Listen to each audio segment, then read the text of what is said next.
What is it you want, Barry? What do you want? You want the moon? Just say the word and I'll throw a lasso around it and pull it down. Ladies and gentlemen, boys and girls, dying times here. Come with me if you want to live. That's it, man. Game over, man. Game over. The Force will be with you, always. Ladies and gentlemen, welcome back to 20th Century Geek. I'm your regular host, Scott Weatherly, and today is the Geeks speech. That's right, we're going to be looking back at 2019. We're going to be looking at maybe even further, look at the last decade. But really, all I want to do is just take a moment and think about what has come before in the last year. The last 12 months have been incredibly busy, and we have done a lot on 20th Century Geek. We've had some fantastic guests. We've covered some amazing topics, and I just wanted to sit back and appreciate where we came from and what we've done. I mean, this year we have done. We did a deep dive into Batman. I did a deep dive into The Dark Knight Returns and Arkham Asylum. Some really good reviews, in my opinion, good reviews.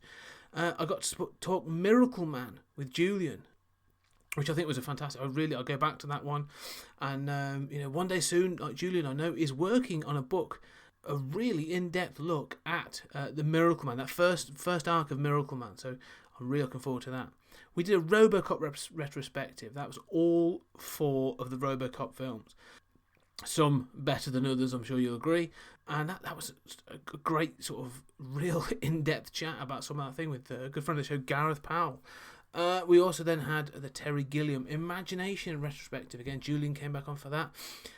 The other retrospectives we've done, we had the Predator retrospective with Ray and Dave, which, now that was a doozy. Like, we covered some serious ground with that one. And of course, from one of the greatest sci-fi action films of the 80s, the Arnold Schwarzenegger classic Predator, right through to the Shane Black dumpster fire car crash that is The Predator.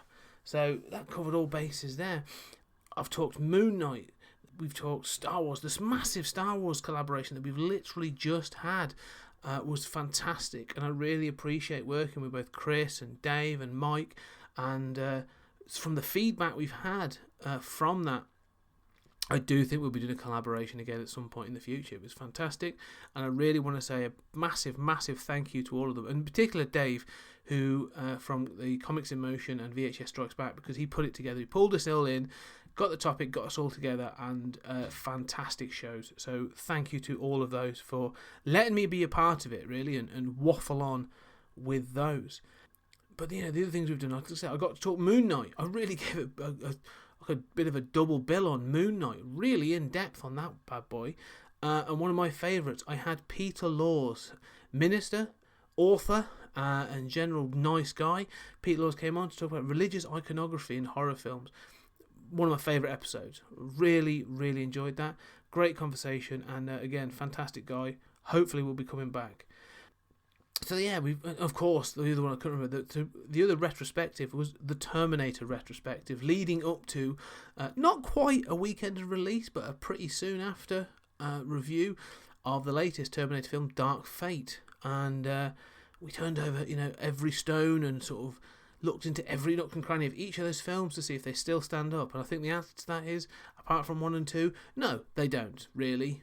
They all have massive, massive problems. Yes, you can like them, but there's some real issues in there. So if you want to see more, go back and check out all these episodes. We've had 12 months of fantastic episodes. And I want to thank everybody that's been involved in each of those, all the guests I've had, and everybody that's contributed and sort of just engaged with the show, because it's been you guys that make me want to do this. But in particular, there's a couple of names I really want to shout out to really thank for all their support and all their sort of just the reason I do this, really. So on Twitter, a couple of guys, Green Lantern HG and Jack's Musings, those guys really sort of constantly sort of pumping and promoting the show, always asking questions, always with an opinion, always with a theory, always with an answer for a question. It's wonderful. I really appreciate that engagement. So thank you very much, guys. And on top of that, like Nick Bray, great friend of the show, and supported on Patreon, supported in lots of other ways. Always again sort of like providing support and information for the show. Wonderful guy. Thank you very much, Nick. And Tony Farina, dude from Florida, sort of quite a recent sort of supporter of us at 20th Century Towers. But the guys again provided fantastic support, really pushed the show, really wanted to engage, fantastic talking with him, and more than anything, I'd taken down Patreon at the time, but Tony went onto our Amazon wish list and bought a book that arrived, and it's wonderful. It's one of the things I've sort of been dabbling about doing, so it may come up again next year. But Tony, thank you so much. It's really appreciated, and really to everybody else, Merry Christmas, and thank you so much for making 2019 such a fantastic year for 20th Century Geek. From a podcasting standpoint, I've had a whale of a time. I mean, some of it's been tough, I won't lie, some of it's been tough. We haven't quite finished our Satanic Panic episodes. I've got one left to do. It's sort of partially written. It's just been so busy. I haven't been able to get it in the can, so I will get that in the can ready in the new year. So that will be coming, I promise. But we have got some big ass things coming in 2020. I've got some really interesting things I want to talk about, because we've got some big stuff coming. And one of the biggies I'm going to be doing next year is we have got a new Ghostbusters film. Now, there's all these Lego sequels coming out. We've literally just finished the Star Wars saga, and I'll have my thoughts on that, and I will share them with my other cohorts, Chris, Dave, and Mike, soon. But we've got Ghostbusters coming. I've got a new Ghostbusters film, and it's going to have the original casting. Now, don't get me wrong, I am one of the few, but I actually really quite enjoyed the 2016 Ghostbusters. The Melissa McCarthy and Kristen Wiig and Leslie Jones and Kate McKinnon. I really enjoyed that film. It's not original Ghostbusters, but it doesn't always have to be. I thought it was good fun. I thought the effects were great. But I'm glad they're going back to back to the original. So I will be looking to do a Ghostbusters retrospective next year. But more than that, I'm not going to be getting off. This isn't going to be an easy one. I'm not just going to jump on the film train and then sort of jump back off. Oh, no. Because next year, I'm going to Ectocon 2020. I'm going to be travelling all the way up the country from where I live in the Midlands up to Glasgow. Because in Glasgow next year is the first UK Ghostbusters convention. And I cannot wait for it. I'm very, very excited. And they're going to have some great guests. There's going to be all kinds of merchandise and stuff there. They're going to be showing the documentary, the behind-the-scenes documentary, cleaning up the town. I'm hoping, touch wood, they might get something. They might get a sneak peek of the film before it comes out, because the convention's in June. But as well, they've got Dan Schoening, Eric Burnham from the comics. I do the IDW comics. I will be reaching out to both those guys to see if I can capture an interview with them whilst there. So, but what more I'm going to have there is I'm going to have, excuse my language, but I am going to have a shit ton of Ghostbusters fans at my hand, to my disposal. I can have all these people. So if I'm going to be doing a Ghostbusters retrospective, I need to be using this resource. So I'm going to be digging into the toys. I'm going to be digging into the cartoons. I'm going to be digging into the computer games.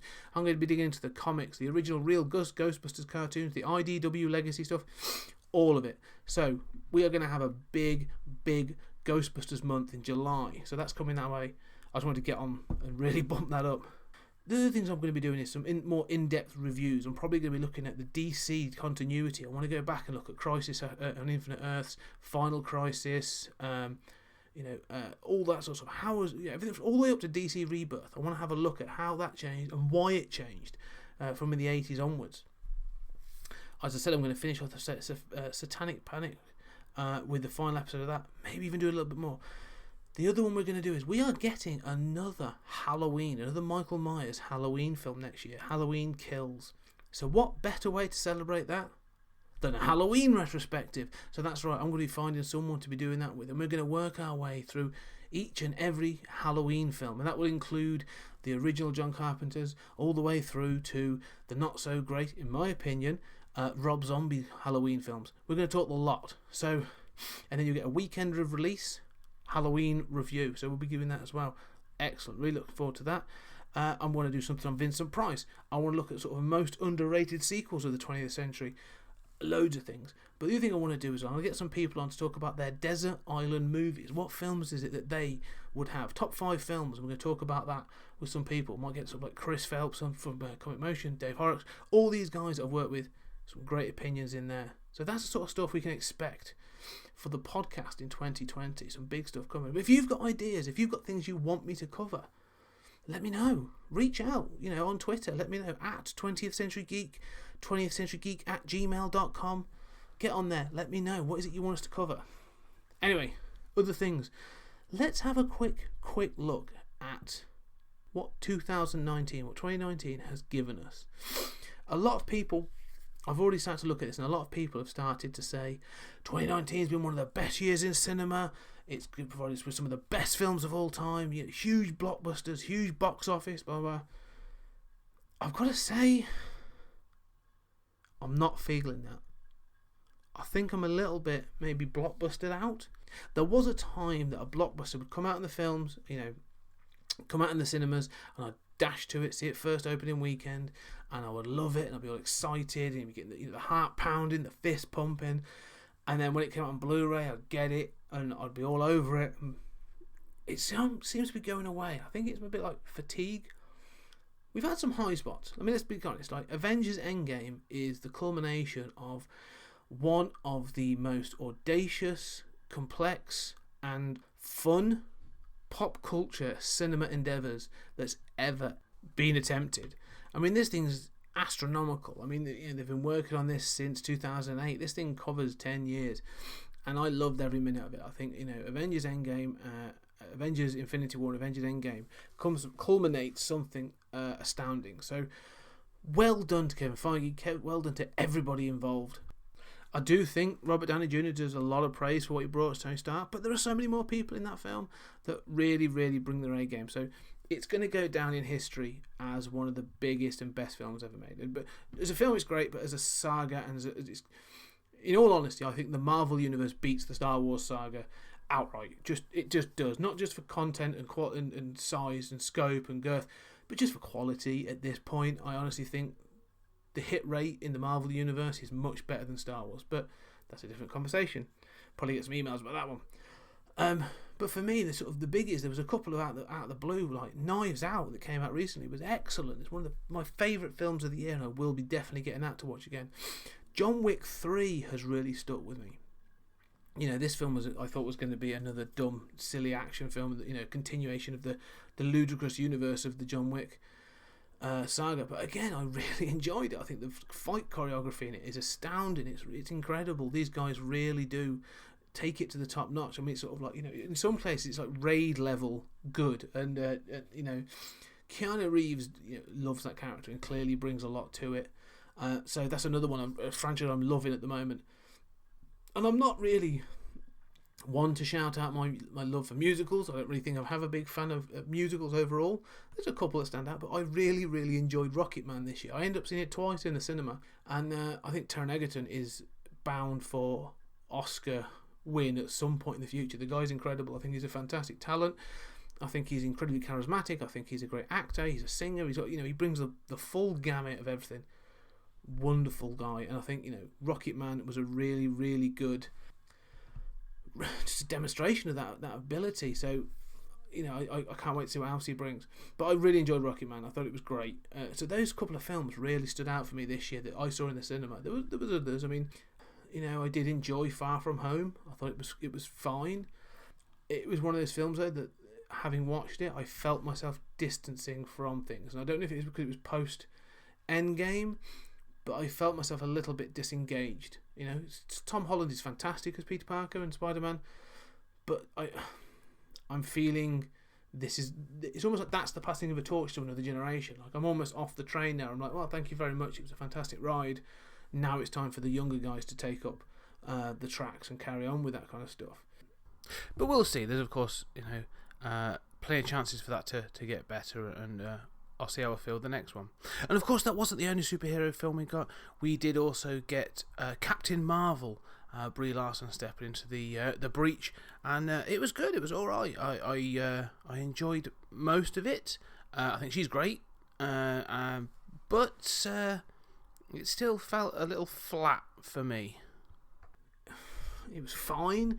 I just know I wasn't. I just don't think I was the audience for that film. It was great. I know people that have loved it, but some of the humour in it, some of the jokes just didn't land for me. The action's solid. I think Brie Larson is great. I think Samuel Jackson did a great job. It just never really landed for me for that film. It all felt a bit forced. And then we just got some real duds. You know, It Chapter 2. What a letdown that was. Doctor Sleep, like Stephen King's stories really did not do well this year. Doctor Sleep starts well as a nice sort of horror drama and then just drags, in my opinion. That film just sort of culminates in a finale that's so predictable and just cliched and staged. It was rote. The whole film felt rote. It was incredibly dull. It's flat. Is the only way I can feel about that film. It's like, I love the guy who created it. I can't remember his name right now. Who obviously did Haunting of Hill House for Netflix. Like, he does great tension, and when it's over a series, like the Haunting of Hill House is fantastic, and some of the other things he's done have been really, really good. But this film, like, it just lurched a little bit from place to place, and the tension never built to me. It never felt like a horror film. Maybe a sort of like, you know, a dark drama, but that was about it. Yeah, not a fan. It Chapter 2, just as bad. Misplaced humour, some not great casting, a terrible ending. Like the finale, the third act of that film is so shit. Like, it's film ruiningly bad. Like, there are parts of the film that are good. Like, you know, I think Hader in it is really, really is solid, and your man Charles Xavier is pretty solid, but apart from that, it starts to sort of fall apart. I mean, you know, Pennywise, the design and you know, the characterization.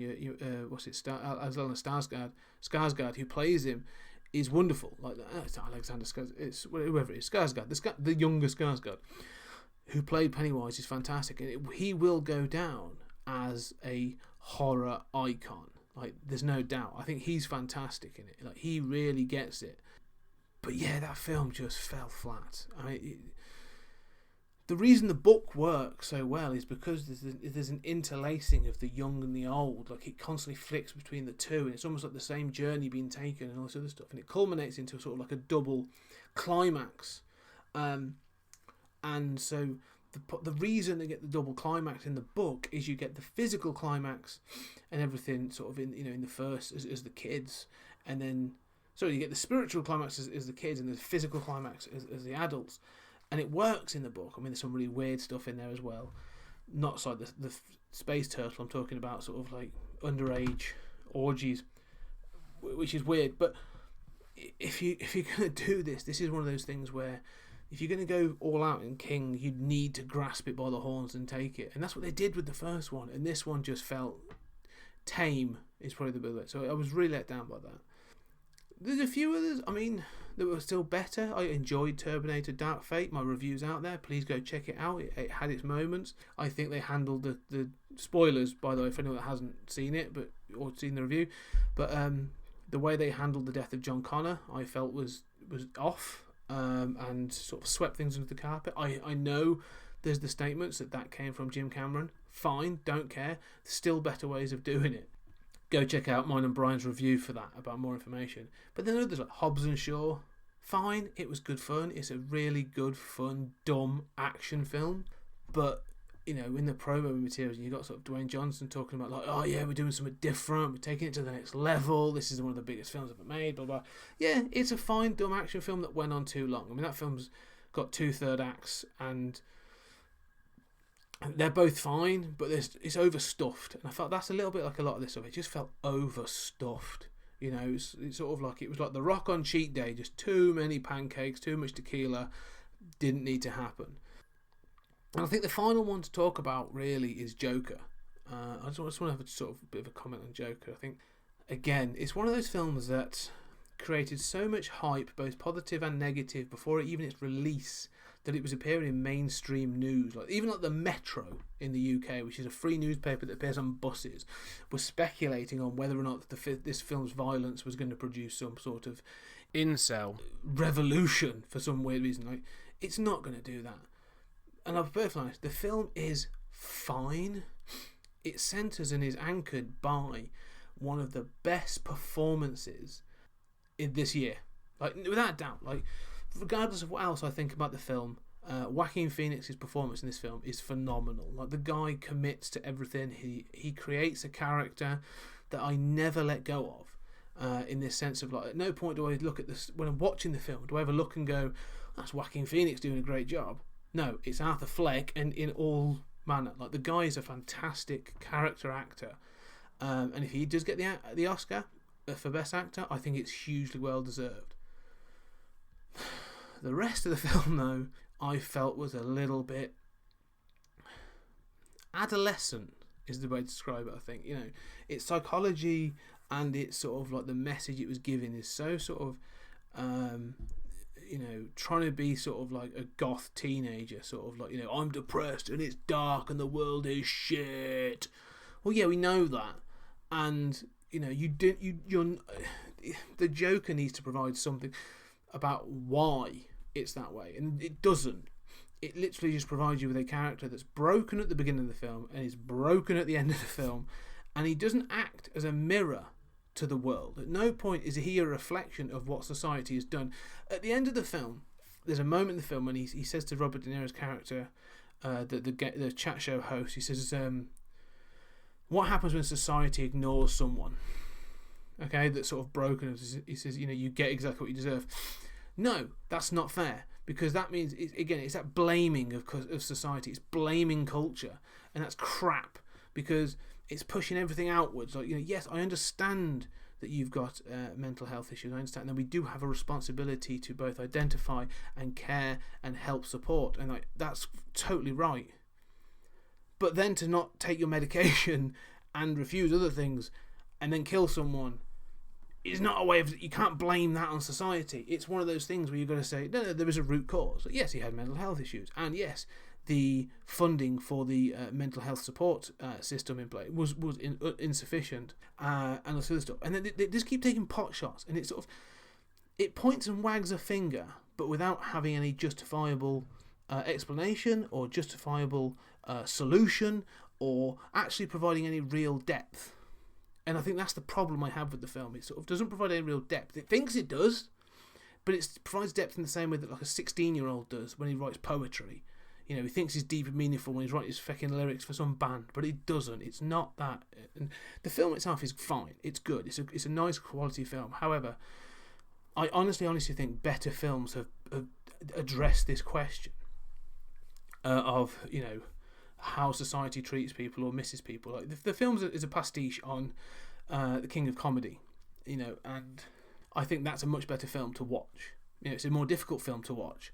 I also think if you want to look at the idea of the 1% and the sort of like the yuppie side of it, just watch American Psycho.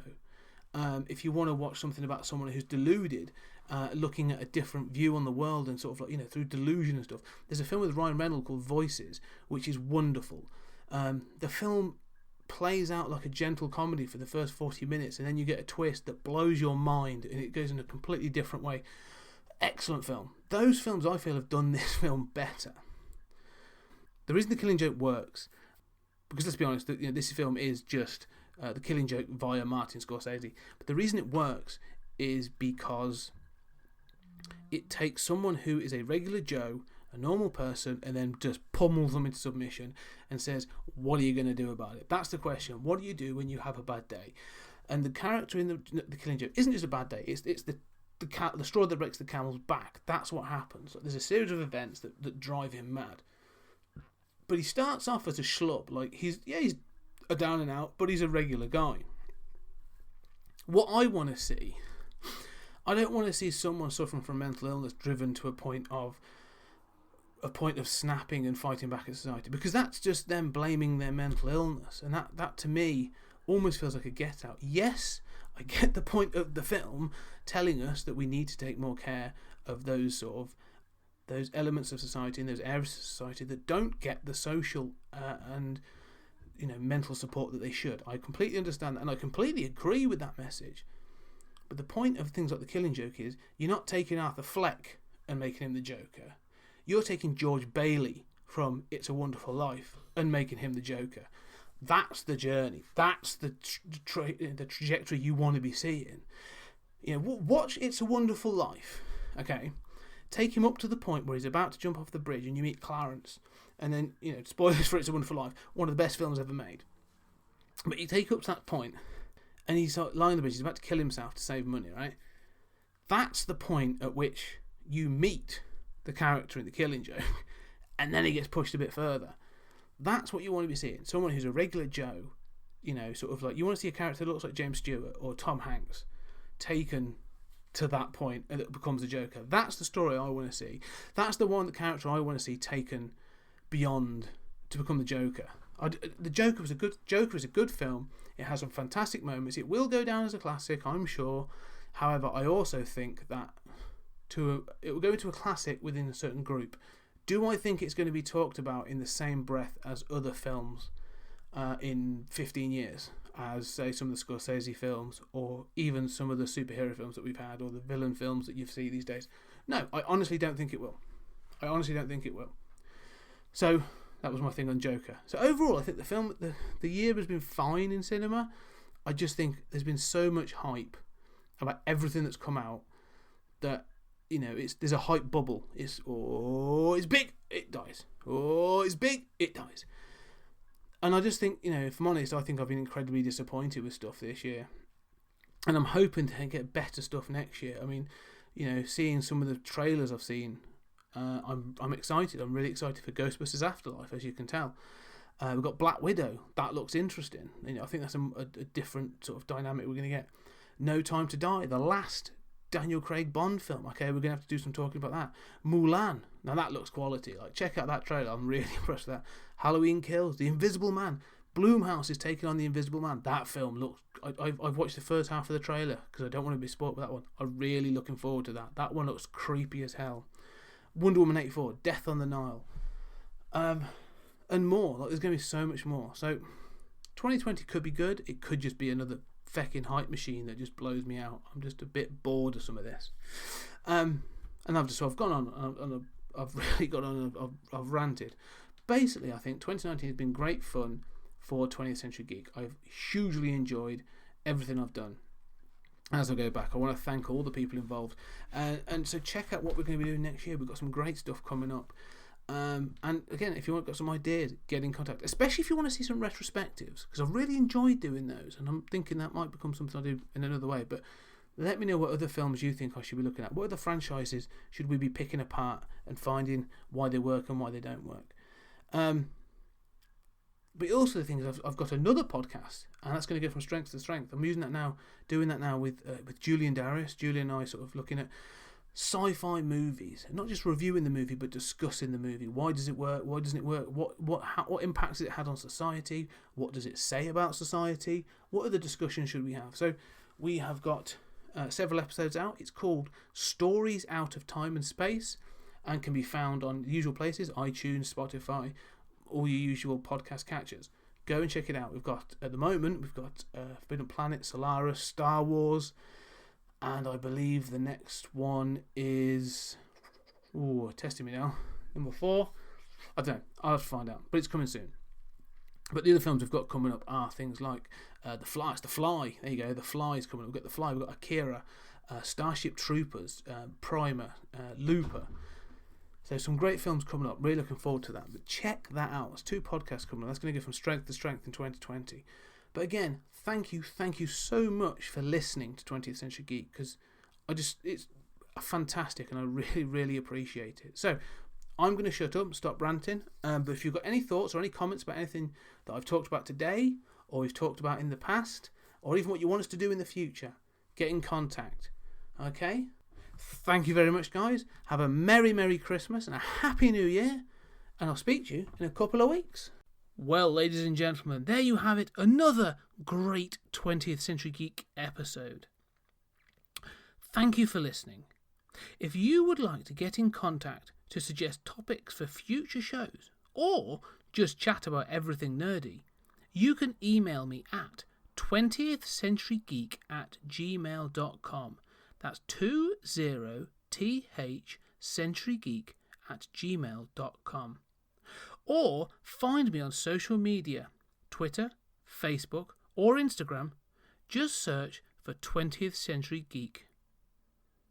If you would like to support the show, please go on your podcast catcher and leave a 5-star review. I would greatly appreciate it. It raises the show in the ranks and lets more people know about the podcast. If you want to show more support for the podcast, we do have an Amazon wish list. Just go on Amazon and search for 20th Century Geek and you will find a list of books that will help with research for future podcasts. And don't forget, we love second-hand books in 20th Century Towers. Once again, thank you for listening, and we'll see you next time.